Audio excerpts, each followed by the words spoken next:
Coup de massue pour le vaccin AstraZeneca suspendu dans 13 pays du continent européen, dont l'Allemagne, l'Italie, l'Espagne et donc la France. Suspension par précaution de ce vaccin dans l'attente d'un nouvel avis de l'Agence européenne du médicament. Ce sera dans 2 jours au plus tard.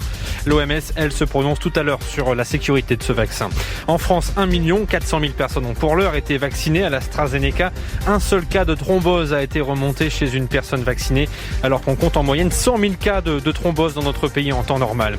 Vers de nouvelles restrictions sanitaires, situation critique en tout cas en Ile-de-France. Les services de réanimation sont désormais saturés. Le taux d'incidence de l'épidémie dépasse désormais les 400 cas pour 100 000 habitants en moyenne.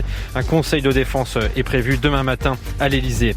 La prime Macron, ou plutôt la prime patron, réactivée en 2021, elle est destinée à récompenser les salariés de la deuxième ligne face à la pandémie. C'est au bon vouloir des entreprises, une prime totalement exonérée d'impôts et de cotisations sociales qui peut aller jusqu'à 2 000 € pour les caissiers, les aides à domicile, les transporteurs, les vigiles ou encore les salariés de l'agroalimentaire. Et puis le PSG, lui, va déployer à ses frais des vigiles devant les maisons de ses footballeurs après les cambriolages avant-hier soir des domiciles d'André Di Maria et du père de Marquinhos. Une prise en charge par le club qui va durer au moins plusieurs semaines.